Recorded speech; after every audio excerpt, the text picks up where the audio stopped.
भक्तों, जब किसी इंसान की मृत्यु होती है तो उसके घर के बाहर भीड़ लग जाती है, रिश्तेदार जमा हो जाते हैं, रोना धोना मच जाता है और फिर एक अंतिम यात्रा निकलती है। शमशान घाट की तरफ राम नाम सत्य है के नारे लगते हैं और उस शरीर को, जिसे कल तक मखमल के गद्दों पर नींद नहीं आती थी, उसे लकड़ियों के ढेर पर लिटा दिया जाता है, आग लगा दी जाती है। और जब वो शरीर धू धू करके जलने लगता है तो धीरे धीरे सारे रिश्तेदार, सारे दोस्त और परिवार वाले वहां से जाने लगते हैं।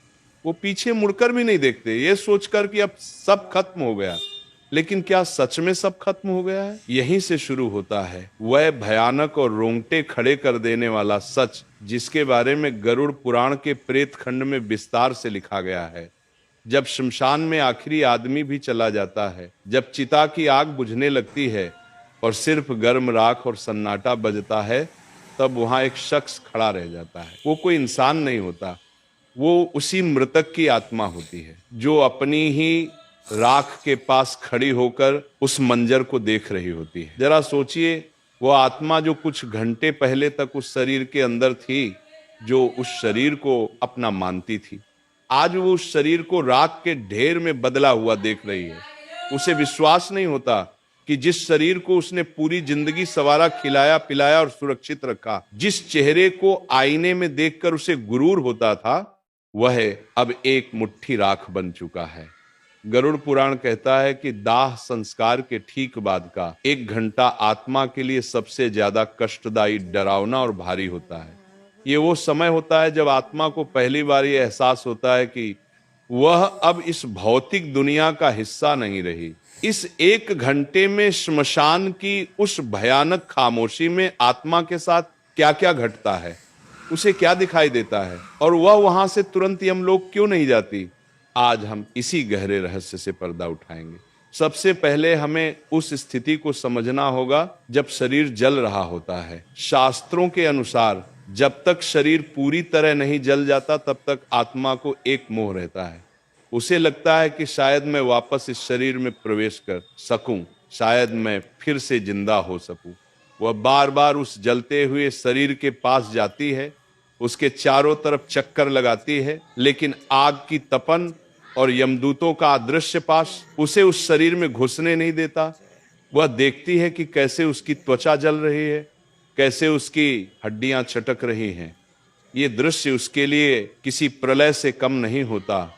और फिर आता है वह दर्दनाक पल जिसे कपाल क्रिया कहते हैं, जब घर का कोई सदस्य या बेटा बांस के डंडे से जलते हुए शव के सिर पर प्रहार करता है और सिर को फोड़ देता है।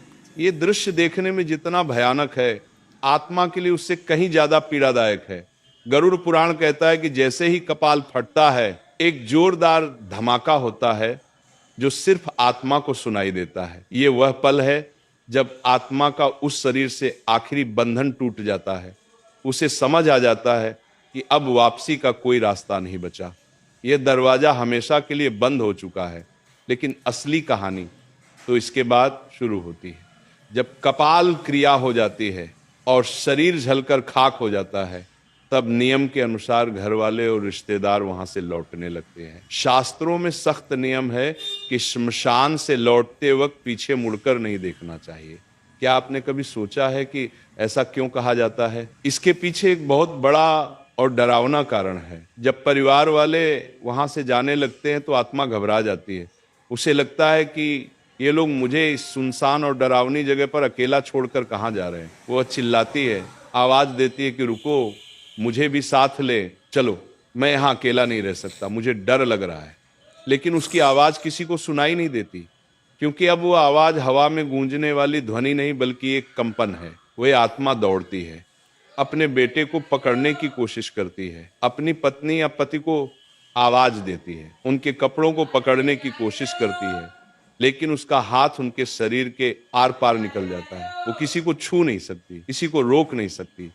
और जब वो देखती है कि उसके अपने ही लोग, जिनके लिए उसने पूरी जिंदगी पाप किए, झूठ बोला, बेईमानी की, रात दिन एक करके पैसा कमाया, वो आज उसे एक अनजान जगह पर राख के ढेर के पास अकेला छोड़कर जा रहे हैं, तब उसे जीवन का सबसे बड़ा धोखा महसूस होता है।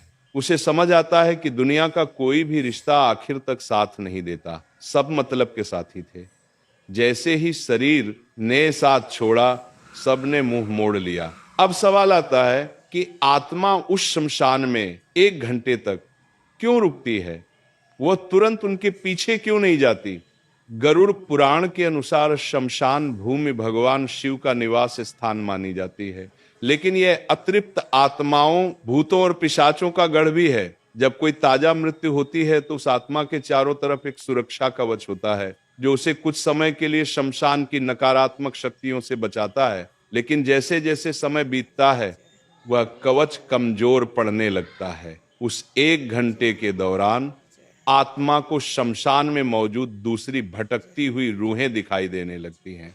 उसे अजीब अजीब सी डरावनी आवाजें सुनाई देती हैं। वो देखती है कि वहां कई ऐसी आत्माएं हैं जो सैकड़ों सालों से मुक्ति के लिए तरस रही हैं, जो भूख और प्यास से तड़प रही हैं, जिनका शरीर विकृत हो चुका है। कुछ आत्माएं हवा में तैर रही होती हैं तो कुछ जमीन पर रेंग रही होती हैं। वह नई आत्मा को देखकर उसकी तरफ लपकती है, उसे डराने की कोशिश करती है। यह दृश्य देखकर वह नहीं है। आत्मा डर के मारे कांपने लगती है। वह छिपने की जगह ढूंढती है, लेकिन शमशान के खुले मैदान में छिपने की कोई जगह नहीं होती। उसे अपनी गलतियों का, अपने पापों का पछतावा होने लगता है। वह सोचती है कि काश मैंने जीवन में कुछ पुण्य किया होता, काश मैंने भगवान का नाम लिया होता तो आज मुझे यह दिन नहीं देखना पड़ता। गरुड़ पुराण कहता है कि उस 1 घंटे में आत्मा को यमदूत तुरंत नहीं पकड़ते, वह उसे छोड़ देते हैं ताकि वह अपनी आंखों से देख सके कि जिस शरीर और जिस संसार पर उसे इतना घमंड था उसकी असली औकात क्या है। ये शमशान वैराग्य का क्षण होता है। आत्मा को ये एहसास दिलाने के लिए कि तूने क्या खोया है और क्या पाया है, उसे वहां रुकना पड़ता है। उस समय आत्मा को एक बहुत ही विचित्र अनुभव होता है। उसे समय का ज्ञान नहीं रहता। जो हमारे लिए 1 घंटा है वह उस आत्मा के लिए कई दिनों के बराबर लगता है। उस अकेलेपन में, उस सन्नाटे में उसे अपने जीवन की रील दिखाई देने लगती है। गरुड़ पुराण इसे जीवन समीक्षा या लाइफ रिव्यू कहता है। बचपन से लेकर जवानी तक और जवानी से लेकर बुढ़ापे तक उसने जो भी कर्म किए, चाहे वो बंद कमरे में किए, उसकी आंखों के सामने तैरने लगता है। उसने किस किस का दिल दुखाया, किस किस का हक मारा, किस किस को धोखा दिया, वह सब उसे याद आने लगता है। और सबसे बड़ी बात, उसे यह भी दिखाई देता है कि उसके उन कर्मों का दूसरों पर क्या असर पड़ा। अगर उसने किसी गरीब की मजदूरी मारी थी तो उसे उस गरीब के बच्चे भूख से रोते हुए दिखाई देते हैं। अगर उसने किसी जानवर को पत्थर मारा था तो उसे उस जानवर का दर्द महसूस होता है। ये मानसिक पीड़ा शारीरिक पीड़ा से कई गुना ज्यादा होती है। आत्मा चीखती है, रोती है, लेकिन वहां उसके आंसू पोंछने वाला कोई नहीं होता। वहां सिर्फ हवा की सनसनाहट होती है और दूर कहीं कुत्तों के रोने की आवाज। ये वह समय है जब इंसान को अपनी असलियत का पता चलता है। उसे समझ आता है कि जिन पद, प्रतिष्ठा और पैसों का उसे इतना घमंड था, वो सब तो शमशान के गेट के बाहर ही छूट गए। अंदर तो सिर्फ वह और उसके कर्म ही आए हैं। शमशान की उस भूमि पर खड़े होकर आत्मा देखती है कि उसके शरीर की राख अब ठंडी हो रही है। वो उस राख को छूने की कोशिश करती है। उसे याद आता है कि इसी शरीर पर वह महंगे कपड़े पहनती थी, इसे इत्र से महकाती थी, लेकिन आज ये राख हवा में उड़ रही है और कोई इसे समेटने वाला भी नहीं है। यह शून्यता उसे तोड़ देती है। लेकिन कहानी यहीं खत्म नहीं होती। जब वो 1 घंटा बीत जाता है और परिवार वाले घर की तरफ काफी आगे निकल चुके होते हैं, तब आत्मा का मोह फिर से जागता है। वह डरती है, घबराती है और भागते हुए अपने परिवार के पीछे जाती है। वह देखती है कि उसके बेटे और भाई बातें करते हुए जा रहे हैं। वह उनकी बातें सुनने की कोशिश करती है। कई बार उसे यह सुनकर धक्का लगता है कि वे लोग उसके जाने का दुख मनाने के बजाय उसके बैंक खाते और जायदाद की बातें कर रहे हैं। वे चर्चा कर रहे होते हैं कि अब दुकान कौन संभालेगा, मकान का बंटवारा कैसे होगा, ये सुनकर आत्मा को ऐसा लगता है जैसे किसी ने खंजर भोंक दिया हो। वो चिल्लाती है, अरे मूर्खों, मैं अभी गया भी नहीं और तुम लोगों ने बंटवारा शुरू कर दिया। लेकिन उसकी आवाज उन तक नहीं पहुंचती। इसीलिए कहा जाता है कि घर में प्रवेश करने से पहले लोहे को छूना चाहिए, आग को छूना चाहिए, या नियम की पत्ती चबानी चाहिए। ये सब इसलिए किया जाता है ताकि अगर वो आत्मा मोहवश आपके पीछे पीछे घर तक आ गई है तो वह घर के अंदर प्रवेश ना कर सके। क्योंकि अगर मृत्यु के तुरंत बाद आत्मा घर में प्रवेश कर जाए और उससे मुक्ति ना मिले तो वह घर में प्रेत बनकर रहने लगती है। गरुड़ पुराण में लिखा है कि आत्मा को प्यास लगती है, बहुत तेज प्यास, दाह संस्कार की गर्मी से उसका सूक्ष्म शरीर जल रहा होता है। वो पानी मांगती है। वो अपने घर के मटों के पास जाती है। वो अपने रिश्तेदारों के पास जाती है जो पानी पी रहे होते हैं, लेकिन वे पानी पी नहीं सकती। उसकी गर्दन, जिसे गरुड़ पुराण में सुई की नोक जैसा बताया गया है, इतनी पतली हो जाती है कि वह पानी की एक बूंद भी निगल नहीं पाती। ये सजा है उस मोह की जो उसने जीवन भर पाला था। उसे भूख लगती है, वो अपने घर की रसोई में जाती है जहां उसका मनपसंद खाना बनता था, लेकिन वह उसे खा नहीं सकती। वह सिर्फ उसकी खुशबू ले सकती है। यह बेबसी उसे तोड़कर रख देती है। उस 1 घंटे के बाद जब आत्मा अपने घर पहुंचती है तो वह वहां का नजारा देखती है। वह देखती है कि लोग उसकी फोटो पर माला चढ़ा रहे हैं, कुछ लोग उसके जाने का दुख मना रहे हैं, तो कुछ लोग उसकी संपत्ति, उसके पैसे और उसके बंटवारे की बातें कर रहे हैं। यह देखकर आत्मा को गहरा आघात लगता है। उसे समझ आता है कि मेरे जाने के बाद भी दुनिया वैसी ही चल रही है, किसी के रुकने से कुछ नहीं रुकता। जिन पैसों के लिए उसने भाई से लड़ाई की, जिन गहनों के लिए उसने दूसरों का दिल दुखाया, आज वह सब यहीं धरे रह गए हैं और वह खाली हाथ नंगा और बेबस खड़ा है। उसे अपने ही घर में बेगानापन महसूस होता है। वो अपनी ही कुर्सी पर बैठना चाहता है लेकिन बैठ नहीं पाता। वो अपने बच्चों के सिर पर हाथ रखना चाहता है लेकिन रख नहीं पाता। वह अपनी पत्नी को रोते हुए देखता है और उसे चुप कराने की कोशिश करता है, लेकिन वह उसे महसूस नहीं कर पाती। यह असमर्थता आत्मा को पागल कर देती है। वह बार बार दीवार से टकराती है, आईने में खुद को देखने की कोशिश करती है, लेकिन वहां कोई प्रतिबिंब नहीं होता। गरुड़ पुराण यह भी बताता है कि मृत्यु के बाद आत्मा की याददाश्त, जिसे हम स्मृति कहते हैं, बहुत तेज हो जाती है। उसे अपने बचपन से लेकर बुढ़ापे तक का एक एक पल याद आने लगता है। उसने कब किससे झूठ बोला, कब किस गरीब को सताया, कब किस जानवर को मारा, उसे सब कुछ एक फिल्म की तरह दिखाई देने लगता है। उस वक्त उसे जो पछतावा होता है, उसकी आग चिता की आग से भी ज्यादा तेज होती है। वह चीखती है कि मुझे एक मौका और दे दो, मुझे वापस भेज दो, मैं सब ठीक कर दूंगा, मैं दान करूंगा, मैं पूजा करूंगा। लेकिन समय का पहिया उल्टा नहीं घूमता। उस समय आत्मा को यमदूतों का असली रूप दिखाई देने लगता है। जो यमदूत पहले उसे सिर्फ परछाई जैसे लग रहे थे, अब वो स्पष्ट होने लगते हैं। पापी आत्मा के लिए उनका रूप अत्यंत भयानक होता है। उनकी आंखें लाल अंगारों जैसी होती हैं, बाल बिखरे हुए होते हैं, दांत बाहर निकले होते हैं और हाथ में काला पाश होता है। वे आपस में बात करते हैं कि इस पापी को किस नरक में ले जाना है। उनकी बातें सुनकर आत्मा थरथर कांपने लगती है। लेकिन जो पुण्य आत्मा होती है, जिसने जीवन भर धर्म का पालन किया होता है, उसे वे यमदूत सौम्य और शांत दिखाई देते हैं। वे उससे आदर से बात करते हैं और उसे सांत्वना देते हैं। ये सब हमारे कर्मों का ही प्रतिबिंब है। जैसा हम करते हैं वैसा ही हमें अंत में दिखाई देता है। ये 1 घंटा जो आत्मा श्मशान में और फिर अपने घर के दरवाजे पर बिताती है, ये उसे ये समझाने के लिए काफी होता है कि जीवन का असली उद्देश्य क्या था। हम पूरी जिंदगी भागते रहते हैं, पैसा कमाने के लिए, नाम कमाने के लिए, बड़ा घर बनाने के लिए। हम रिश्तों को दांव पर लगा देते हैं, नैतिकता को भूल जाते हैं। लेकिन अंत में उस 1 घंटे में हमारे पास सिर्फ हमारे कर्म होते हैं। अगर आपने जीवन में किसी प्यासे को पानी पिलाया है तो उस वक्त आपको ठंडक महसूस होगी। अगर आपने किसी नंगे को कपड़ा दिया है तो उस वक्त आपको सुरक्षा महसूस होगी। लेकिन अगर आपने सिर्फ छीना है, सिर्फ बटोरा है तो उस वक्त आपको सिर्फ तड़प मिलेगी। गरुड़ पुराण का ये ज्ञान हमें डराने के लिए नहीं है, ये हमें जगाने के लिए है। ये हमें बताता है कि जिस मौत से हम इतना डरते हैं वह तो आनी ही है, और जब वो आएगी तो हमारे बैंक बैलेंस, हमारी डिग्रियां, हमारे फॉलोअर्स कुछ काम नहीं आएंगे। उस 1 घंटे में जब हम अपनी ही राख को देख रहे होंगे, तब हमें सुकून सिर्फ इस बात से मिलेगा कि हमने किसी का भला किया था।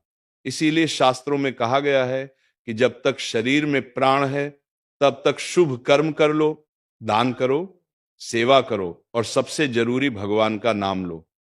क्योंकि गरुड़ पुराण में भगवान विष्णु खुद कहते हैं कि जो व्यक्ति मेरे नाम का जप करता है उसे मृत्यु के बाद यमदूत नहीं बल्कि मेरे पार्षद लेने आते हैं। उसे शमशान की उस भयानक गर्मी और अकेलेपन का सामना नहीं करना पड़ता, बल्कि उसे एक दिव्य विमान में बैठाकर सीधे वैकुंठ ले जाया जाता है। शमशान में उसे 1 घंटे के दौरान आत्मा को कई और भी विचित्र अनुभव होते हैं।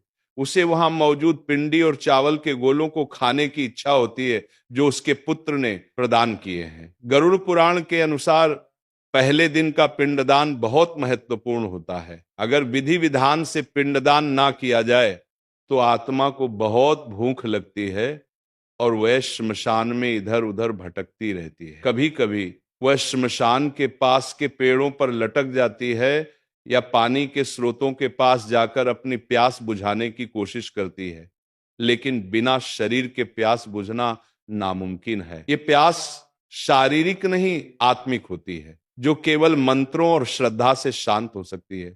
जो लोग श्राद्ध और पिंडदान को बेकार मानते हैं, उन्हें यह समझना चाहिए कि ये भोजन शरीर के लिए नहीं बल्कि उस यात्रा के लिए है जिस पर आत्मा निकली है। बिना इस भोजन के आत्मा कमजोर हो जाती है और प्रेत योनि में जाने का खतरा बढ़ जाता है। एक और बात जो गरुड़ पुराण बताता है वो ये है कि उस समय आत्मा को अपने पूर्वज भी दिखाई दे सकते हैं। अगर उसके कर्म अच्छे रहे तो उसके दादा परदादा जो पितृक में है उसे लेने के लिए या उसे ढंढस बंधाने के लिए वहां सूक्ष्म रूप में आ सकते हैं। वे उसे कहते हैं कि डरो मत, हम तुम्हारे साथ हैं। ये मिलनी का रूप आत्मा को बहुत शांति देता है। लेकिन अगर कर्म बुरे हैं तो उसे वहां सिर्फ अंधेरा और डरावनी आकृतियां ही दिखाई देती हैं। वह मदद के लिए पुकारता है लेकिन कोई नहीं आता। ये अकेलापन ही नरक की पहली सीढ़ी है। हमें यह समझना होगा कि हमारा शरीर 5 तत्वों से बना है। मिट्टी, पानी, आग, हवा और आकाश। जब शरीर जलता है तो ये 5 तत्व वापस प्रकृति में मिल जाते हैं, लेकिन आत्मा जो इन तत्वों से परे है वो वहीं रह जाती है। उसका सूक्ष्म शरीर, जिसे हम यातना शरीर भी कहते हैं, वो बना रहता है। इसी शरीर के माध्यम से वो सुख और दुख महसूस करती है। चिता की आग उसे जला नहीं सकती, लेकिन उसके कर्मों की आग उसे अंदर तक झुलसा देती है। आज की भाग दौड़ भरी जिंदगी में हम इन बातों को अंधविश्वास मानकर नकार देते हैं। हम सोचते हैं कि मरने के बाद किसने देखा है, क्या होता है। विज्ञान सबूत मांगता है, लेकिन हमारे आर्ष मुनियों ने अपनी दिव्य दृष्टि से इन लोगों को देखा है और गरुड़ पुराण के रूप में हमें यह नक्शा दिया है ताकि हम रास्ता ना भटके। ये एक गाइड बुक है, एक मैनुअल है जो हमें बताती है कि इस जीवन के बाद की यात्रा कैसे करनी है। अगर हम इसे नजरअंदाज करेंगे तो नुकसान हमारा ही। जैसे किसी अनजान देश में जाने से पहले हम वहां के नक्शे और नियमों को समझते हैं, वैसे ही मृत्यु के बाद की दुनिया को समझना भी जरूरी है। गरुड़ पुराण में यह भी बताया गया है कि जिन लोगों की अकाल मृत्यु होती है, यानी जो समय से पहले दुर्घटना, आत्महत्या, हत्या या किसी महामारी के कारण मर जाते हैं, उनकी स्थिति उस 1 घंटे में और भी ज्यादा दर्दनाक होती है। उन्हें समझ ही नहीं आता कि उनके साथ क्या हुआ। वे अपनी कटी फटी या जली हुई देह को देखकर और भी ज्यादा डर जाते हैं। उनका मोह और भी ज्यादा गहरा होता है क्योंकि उनकी इच्छाएं अभी अधूरी होती हैं। उनका जीवन चक्र पूरा नहीं हुआ होता। ऐसे में उनके लिए पिंडदान, तर्पण और नारायण बलि जैसी पूजा और भी ज्यादा जरूरी हो जाती है। अगर आपके परिवार में या जान पहचान में किसी की ऐसी मृत्यु हुई हो तो उनके नाम से विशेष पूजा या दान जरूर करना चाहिए, ताकि उस 1 घंटे की तड़प से उन्हें थोड़ी राहत मिल सके और वे प्रेत योनि में ना भटके। तो दोस्तों, आज रात जब आप सोने जाएं तो एक बार सोचिएगा जरूर कि अगर कल मेरी आंख ना खुले और मैं उस शमशान में अपनी राख के पास खड़ा रहूं तो मेरे पास खुश होने के लिए क्या होगा? क्या मेरे पास कोई ऐसा कर्म है जिसे देखकर मैं कह सकूं कि हाँ, मेरा जीवन सफल था? अगर जवाब ना है तो अभी भी देर नहीं हुई है। सांसें चल रही हैं, मतलब मौका बाकी है। आज से ही, अभी से ही अपने जीवन की दिशा बदल दीजिए। नफरत छोड़िए, प्रेम बांटिए, लालच छोड़िए, दान कीजिए और अहंकार छोड़िए, भक्ति कीजिए। अपने माता पिता की सेवा कीजिए, क्योंकि गरुड़ पुराण कहता है कि जो अपने माता पिता को दुख देता है उसे यमलोक के मार्ग में आग पर चलना पड़ता है। जो पराई स्त्री पर बुरी नजर डालता है उसकी आंखों में लोहे की सलाखें डाली जाती हैं। जो धोखे से धन कमाता है उसे वहां सांप बिच्छुओं के बीच रहना पड़ता है। ये सब रूपक नहीं है, ये वो सच हैं जिनका सामना हमें करना है, क्योंकि अंत में उस 1 घंटे में सिर्फ यही काम आएगा, बाकी सब यहीं का यहीं राख के ढेर में मिल जाएगा। आपके बड़े मकान, आपकी गाड़ियां, आपके गहने सब दूसरे लोग ले लेंगे। आपका शरीर भी आपसे छीन लिया जाएगा, आपके पास बचेगा तो केवल आपका स्वभाव और आपके कर्म। अगर आज की ये जानकारी, ये सत्य आपके दिल तक पहुंचा हो तो इसे केवल एक वीडियो समझकर मत भूल जाइएगा। ये एक चेतावनी है, एक संकेत है। इसे अपने जीवन में उतारिए। और अगर आप चाहते हैं कि आपके पूर्वजों को, आपके पितरों को शांति मिले तो कमेंट में पूरी श्रद्धा के साथ ओम नमो नारायण या ओम शांति जरूर लिखें। यह छोटा सा मंत्र उन भटकती आत्माओं तक एक सकारात्मक ऊर्जा पहुंचा सकता है। और इस सत्य को अपने दोस्तों और परिवार के साथ जरूर बांटें ताकि वह भी इस अज्ञान की नींद से जाग सकें। याद रखिए, मौत अंतिम सच है, लेकिन कर्म मौत से भी बड़ा सच है। हम अक्सर मौत से डरते हैं, लेकिन हमें डरना चाहिए उस जीवन से जो हमने व्यर्थ गंवा दिया। हमें डरना चाहिए उन आंसुओं से जो हमारी वजह से किसी की आंखों में आए। हमें डरना चाहिए उस विश्वास से जो हमने तोड़ा, क्योंकि यही वो चीजें हैं जो शमशान में हमारे सामने खड़ी होंगी। अंत में मैं बस इतना कहना चाहूंगा कि जीवन एक सराय है, हम सब यहां मुसाफिर हैं। कोई जल्दी चला जाएगा, कोई देर से, लेकिन जाना सबको उसी शमशान में है, उसी राख में मिलना है। तो क्यों ना हम इस सफर को इतना खूबसूरत बनाएं कि जब हम जाएं तो लोग हमारे लिए रोएं, ना कि हमारी बुराई करें। क्यों ना हम इतने पुण्य कमा लें कि जब हम उस शमशान में अकेले खड़े हो तो हमें डर ना लगे, बल्कि एक संतोष हो कि मैंने अपना जीवन सही तरीके से जिया। और जब यमदूत आए तो हम मुस्कुराते हुए उनके साथ चल पड़े एक नई और बेहतर यात्रा की ओर। इस वीडियो को देखने के बाद शायद आपके मन में कई सवाल उठे होंगे, शायद आपको डर भी लगा होगा, लेकिन यह डर अच्छा है अगर ये आपको गलत काम करने से रोकता है। ये डर एक रक्षक है जो आपको पतन के रास्ते पर जाने से बचाता है।